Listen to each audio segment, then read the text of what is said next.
What's up, everybody? I'm back here with my boy Cameron. We're going to do another reaction here to Mr. Freeman.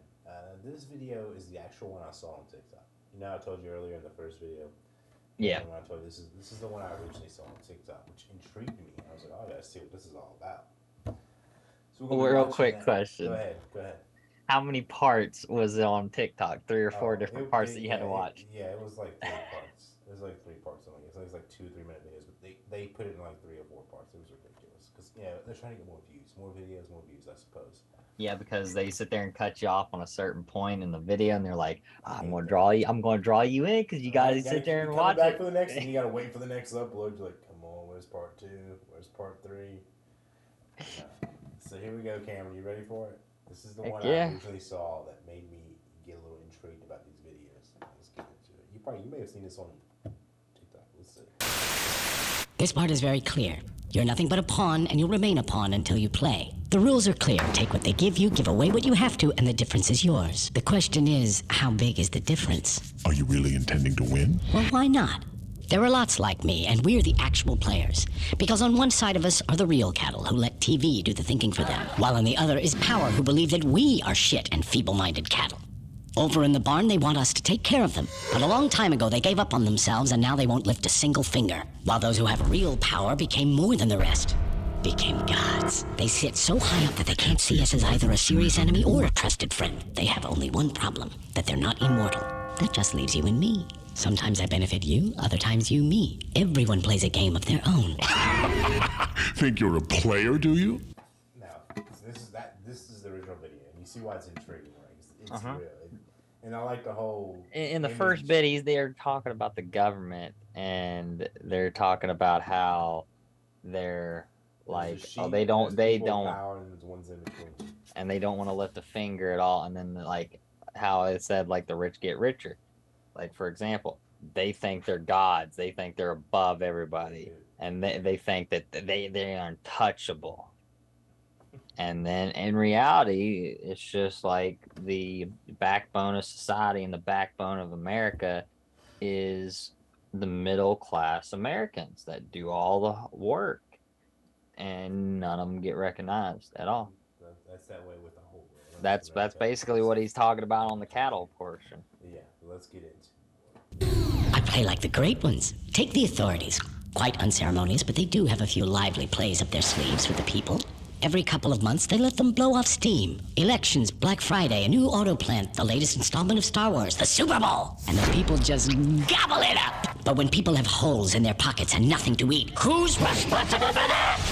So now, without their beer and football, they need a sacrifice. And you can be certain that power will provide them with a patsy, and it'll be us. Understand? So that is the game. Here are people who don't care about themselves, and here's authority that doesn't care about them either. And here we are in the middle, who sort of owe something, but what and to whom? It's not clear. How pure and simple. You're more naive than you look. But you're right in that we are like butter that is spread between a thin layer of caviar and moldy bread, which reminds me of a fairy tale. Once there lived a poor wolf, and nearby lived a very powerful and rich fox. They grow up together, were in the same class at school, but now they're in different social classes. The fox's life was like a fairy tale. One day the wolf came to him and said, "Teach me to do it. I'm tired of my life and I want to play with the big boys. I want to live like you. Tell me what to do." The fox answered, "Don't sweat it. I'll fix up a place for you. You'll have a cushy job. You'll sit in a chair, quietly catch fish. By the rules. Don't fuss. Take a lot here, a little there. Anything will do." So the wolf nervously looked around and saw that everyone was doing the same thing. And soon, it was all working. He caught big fish and little ones. One day, the fox came to get his share of fish, but the wolf said to him, "Sorry, brother, this fish is stuck to my tail." So the fox went and unstuck it. He cut the wolf's tail off and unstuck the fish. Good thing the wolf wasn't using his for bait. Now, what do you think about that little story he just told? 'Cause, I mean, it's kind of the way it is. Like people get tired. They're like, "I want out of the system." Then they start making. They find a way out. But then they're like, "Oh, I'm just doing me." Yeah. I kind of feel like that's. I'm not really sure that's 100% what that's about because I feel like his boy helped him out, kind of going making money. And instead of giving money back and trying to help him out, he's like, Well, first off he got stuck. He got staked in the ground, so now he's stuck in a different place.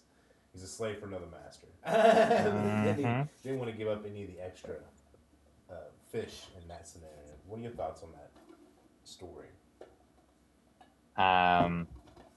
It's almost like how you said, a slave to another master. You sit there and look for a better job. You get to like, I hate working for this company. I hate working for this person. I can't do it. Hey, bro, like reaching out. Hey, can you help me out? Like, I see you're doing successful over that job. Can you put a good word in for me? Get over there. And then you have a boss that you probably don't like, or you're just in the same repetitive system, but at a different place. Yep. Let's get into this. But the beginning one where he sat there and said about The beginning's my favorite part. the one about how everybody's like the big picture, like Super Bowl and all that. That's pretty funny because you take away the Super Bowl, the next biggest like blockbuster that draws in the most money revenue. So the NFL season spans from August all the way up to February. February is where your Super Bowl happens. So literally you have at least 1 month to relax and everything else, make money per se. And hey, here we go. College basketball, March Madness, tournament season, 128 teams competing for a national championship. The Cinderella story could sit there and upset a number one seed. Who's going to win? Nobody knows. And it's just a big old draw in because then they're like, fill out a bracket. If you get 100%, you could get a chance at $1 million. It's all about labeling stuff and drawing people in and be like, oh, I can win money by just filling out a simple thing and thinking of who can win. Right. And I think like all those things are definitely distractions for the overall picture. And the Patsy, they always find somebody to blame for all of it. This person did all this. It's their fault. Like for instance, Trump is the one that most people try to blame now for all problems that we've ever Oh had. yeah. Oh yeah, and everybody was just mad because the man Always spoke his somebody. mind and he was doing toilet tweeting. The fact they still talk about him so much is mind blowing me, right? Like, dude, he hasn't even been in the office for like years, and Well, no, they're still obsessed. and They're still what's blamed for everything. I'm like, well, dude, yeah, that's and insanity. what's hilarious is he can run for office again. Yeah. But yeah, I do feel like they find somebody that's an scapegoat. They blame them for all the problems. That way, they hate that person, not focus on the big picture and all the distractions, the Super Bowls, all the sales they have, and all the other nonsense that they get to zone you out for a second. Are you ready to continue the video, my brother? That's what happens when you play by someone else's rules. Why are you telling me your tale's here? If you're so smart, then maybe you know a way out. The way out, my colleague, is through the entrance. It's time to get out of this game. Look, yeah, we have money, and what good does it do? There is nothing for us to do in this country. The number of alcoholics and morons is larger than the whole population. It's all polluted, education doesn't exist, and that new auto plant? It's not real. There's no other way than to leave and wipe this nightmare from our brains. To leave? And who's going to let you do this? You'll never forget this nightmare because it won't ever let you wake up. We do have money. But whose money is it? Is it yours, really? Can you actually spend it? Or offshore it? Can you legalize it? Give it to your children? Don't lie to yourself. Don't be like the others. You're in a trap, and the trap will only open its jaws once you are good and deceased. We can buy our way out of a criminal suit, maybe a nice mansion, a few cars, expensive tutors for the kids, but that's about it. See, you're like a hamster on a wheel, no freedom to be seen while the system rolls right on. Why don't I tell you a fairy tale, my special friend? We'll stop there for the next fairy tale. What are your thoughts on what he was just talking about? I'm still trying to process and trying to figure out what he means by, is it really your money? I mean, can you really spend it, right? Because I mean, I don't know, man. That's an interesting concept, right? Because obviously it's your money, but you have to pay taxes. You own a car, you own a house, you're paying taxes on it every year. Why?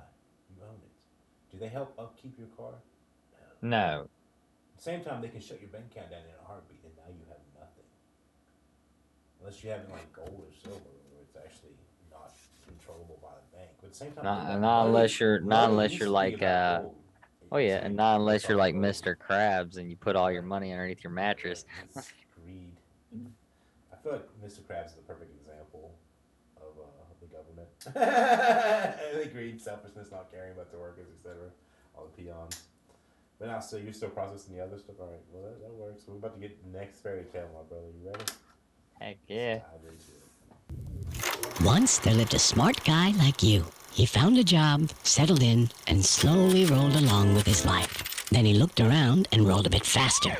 He was allocated a budget and he administered it wisely, and by the rules, he got his cut. You know what I mean? Why would you ever build a fence for $1 million when it can be done for so much more?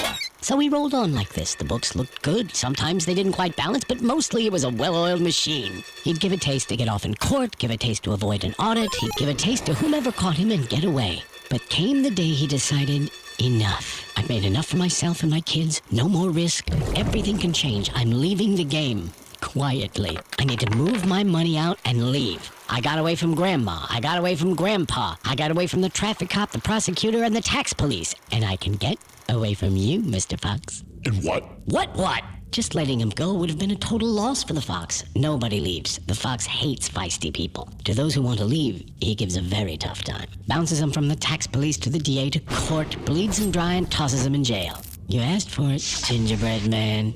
Why are you silent? What are your thoughts on that part? He just gave it this story. So They don't what want I'm you trying to to escape. think of, no, they don't want you to escape. So like what I'm trying to think. As complicated as they can, take as Oh, much yeah. as they can, try to screw you if they can. Oh yeah, and what I'm thinking of, like, what they mean by that is like almost like whenever you retire, right? And you have your 401k. Okay, like, oh yeah, you have about in your 401k about $500,000, but yet we can't give it to you at all. You have to get in a lump sum of X amount per month. It's your money, and if you're removing it at a certain point, they're trying to control and dictate and still keep you in the game, and basically try to dictate what you're doing, trying to control you and everything else. It's like hitting the lottery. If you hit the lottery, you take like a lump sum. You gotta pay a ton of taxes. You pay literally like a third of the total value. So there's one way I did see this in thing. The guy won $1.7 million a jackpot lottery. There was two ways he could have done it. Pull it completely out. 53% of it would have been taxed. So of that $1.7 million, he would have only got close to 758 if he did that. The only way he got $1.2 million, pull out X amount, wait a couple of months or more, and then get them more pulled out, and then another one. He had to do it like he had to do payments, and he's like, well, think of it this way: I've had nothing, and I get paid in a payment $250,000. Yeah. I mean, I think that's the best way. If you want a lottery, you should take payments. But most people don't want to. They want it all right now. Exactly. He's like, I had nothing, and I had my own money, and then I get paid a bunch of it. Why not take it like an annual paycheck like I normally get it? Because I can it's just like I've already had nothing. I already know what to do with my money and how to control it versus let me get an inflated ego and then waste all the money I just won. But not a lot of people are like that. Yeah, most people want it all right now. Like, oh, I'll take the lump sum, and they pay a ton of taxes. Taxman gets a ton of it. All right, let's finish the video. Hello? Are you even here? Leave him alone. He looks like he's asleep. What can I say? You seem to be making some good points, so I didn't chime in. So what do you want? To win or not to lose? Not to lose. It doesn't matter. How is it possible to win or lose in a game where the rules are constantly changing but are never changed by you? I want to tell you a story too. There once was a turnip that grew very, very big. They started tugging it in different directions but just couldn't pull it out. The turnip creaks, but it won't come out. Then one smartass said, why don't we just grab the turnip together and pull it in the same direction? They grabbed it, pulled really hard, and pulled out the turnip. It shined gloriously like the sun, so beautiful, so smooth. When the turnip was just sitting there, no one got anything at all. But after it was pulled, everyone had enough. There is one way alone for us to agree amongst ourselves, to finally write some rules ourselves. And that's when it will start. Our game. What about that last part, man? What are you thinking about that? I'm trying to figure out what he means by turnip. I can understand, like, Metaphor for like everybody yeah. working on the same thing. Well, Together, yeah, instead of that's what I was fighting each getting other. at. Because you have two different people that are different stories. It's like two different sides and always fighting. You have the third side, the guy that's in control, is talking about how the game, the rules always change. You never change rules, so you can never really escape it. And he talks about people pulling it out. If you came together, if both sides would just come together, stop fighting and pulling in different directions, work together as a unit, we could accomplish anything. Well, Everybody yeah. could be happy, but that's never going to happen, unfortunately. No. Because the ones in control don't want that to happen. That would be bad for them. But what are your thoughts on that? Is that what did you get from it? The kind of thing. Well, other than me just being confused on the turnip side, it's almost like how America, Russia, and it's like just anything in particular, like just come together per se instead of, okay, I'm over here, you're over here, we're not agreeing on anything, versus, like you said, coming together to actually figure something out. Now, also on how the rules are constantly changing, it's like if you per se raise a son, okay, you have set rules for your son, like do this, raise him this way, but then you have different rules for your daughter. But your daughter doesn't understand why there's different rules for your son, and your son doesn't understand why there's different rules for your daughter. So it's just like the rules are constantly changing, but you expect this one to follow these rules and this one to follow this rule, and they're not understanding why the rules are changing per se. I think for the rule part of it for me was I was thinking about how like constantly everybody in control changes the rules to help benefit them. They're constantly changing, and it benefits everybody at the top. But obviously, everybody at the bottom, middle class, low, bottom, have nothing. We're forced to fight over nonsense and breadcrumbs. Oh yeah. It's unfortunate, but then again, how do we fix it, man? It's a society issue, bro. It's like everybody knows the problem. I know how to fix it. I know how to fix it. Ready? You're gonna get a real kick out of this. Arc. Yeah. One act of random kindness at a time. I like that. I like that. If we get everybody to do that, right? But the ones at the top won't do that. The ones that are in control of everything. That's the biggest problem. Is there's a handful of people, the ones that do control all the rules, whether it be like Congress said, they don't have limits on their terms or anything. They sit there for 40 years. Well, no, thing is, insanity is doing the same thing over and over again, expecting different outcomes. And I've even said, I've even said, like, if you're gonna put terms on a president on how long he's supposed to serve, then you should put it on the Senate, you should put it on the House, you should put it on the Congress. Okay, the max amount of terms you're allowed to serve is 3 terms, and each of them's just like the president. You get to serve just a little bit longer, which is 4 years each term, and then you have to get reelected in, and then after that, you can never serve ever again at all, and you can only basically be in there for 12 years, not freaking 60 plus years, because nothing, no, like those old geezers, not trying to be mean to them, but they have a set way that they were raised, and they have their own rules, and they're not going to budge on them.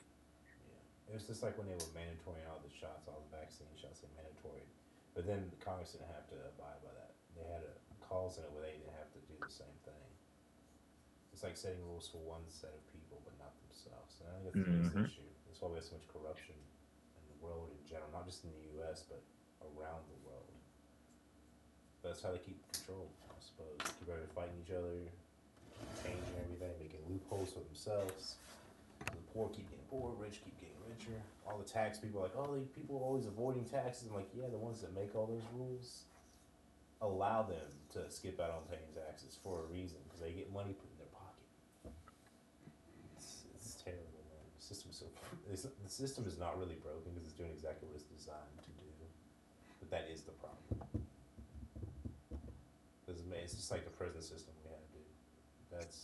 It's not broken. It's doing exactly what it's supposed to do. Medical, Oh, yeah. same thing. Did you do the medical is ridiculous. The prices that we pay versus other people. Well, like, do you know, like for example, this is a great example. Over in London, let's say I move over there and I have another kid, right?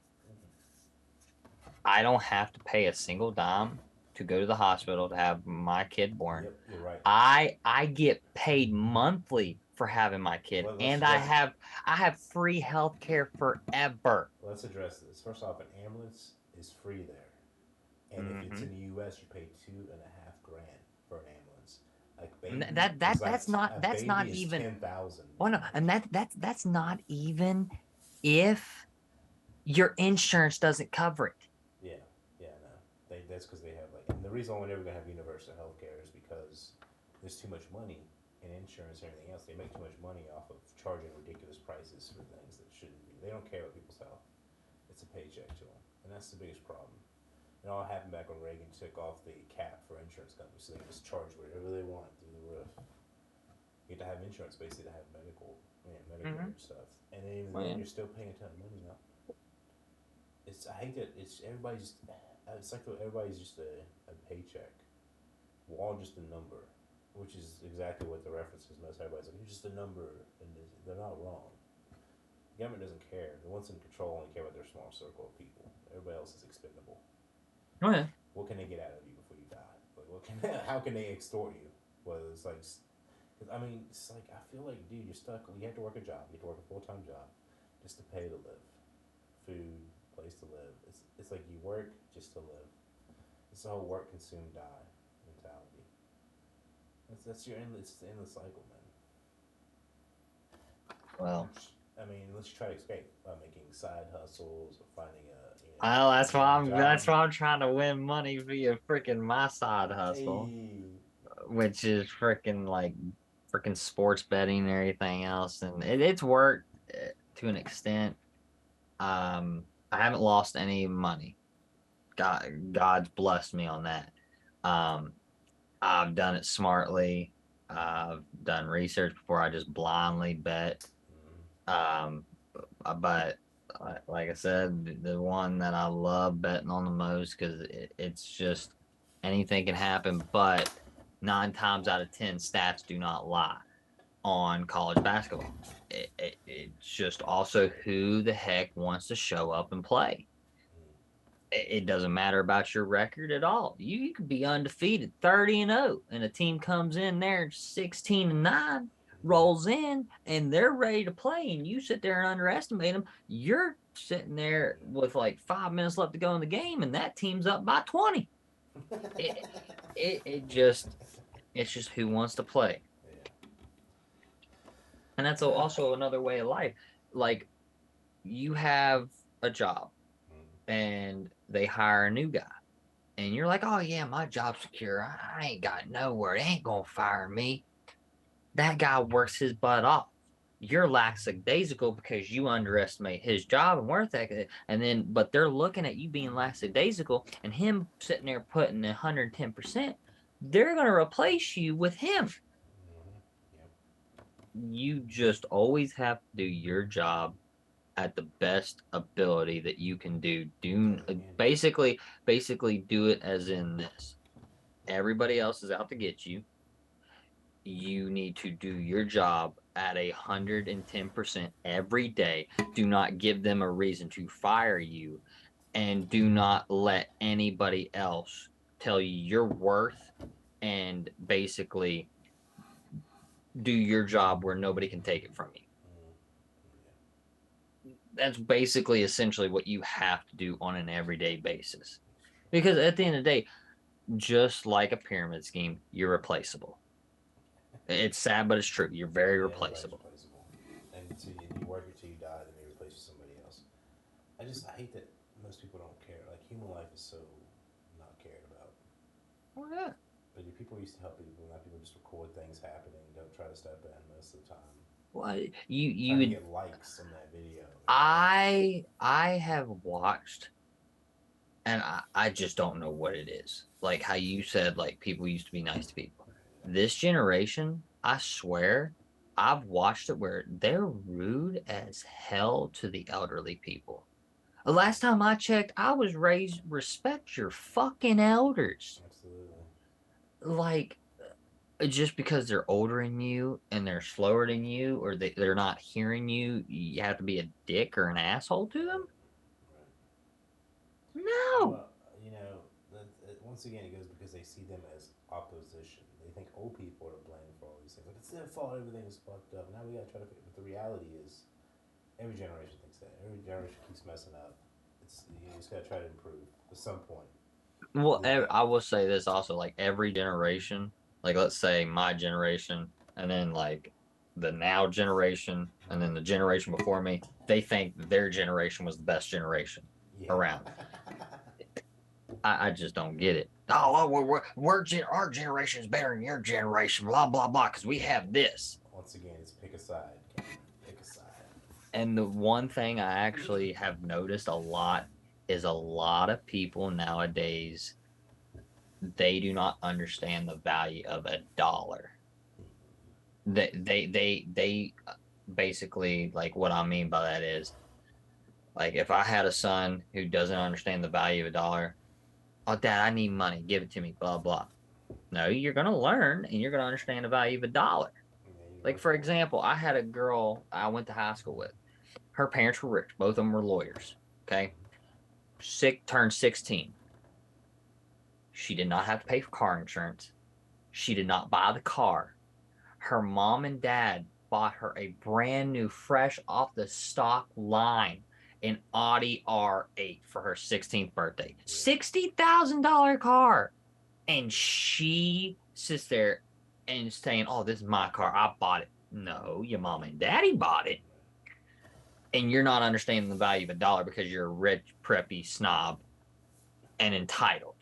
I think the biggest problem there is because every parent tries to do better for their kid. Like you grew up with nothing. Like I grew up with like nothing, so you have to like Yeah. earn everything. So I learn lots of nice things now, but like so automatically you're gonna spoil the next generation because you want them to have more than you had. Oh, yeah. But the only downfall to that is if they have everything given to them, they don't respect anything, then they don't Yep. care about it, and that's exactly what you're talking about. That's the biggest problem. Well, we got less than a minute before this thing's gonna cut us off. That's what I was about to say. You might want The to. timer's on. Yeah, Pikachu you might. up in here. Is Pikachu gonna close us out with this one? Pikachu. Do you have any I got. closing words? Well, before we get cut out, you could always sit there and reopen it back up, and we can keep on talking. Right. I just gotta replace the batteries on Pikachu to get them firing back up. Right. The light is getting dim on. All right. Well, you want to throw out your handle so that people can follow you? Where can they find you, Cameron? Find me on Twitter, Twitch, and YouTube and Instagram, Captain Redbeard or Captain Red_Beard 981 is where you can find me. All right. Well, boys, thank y'all for tuning in for this video, and I'll see you on the next one. Later. Later.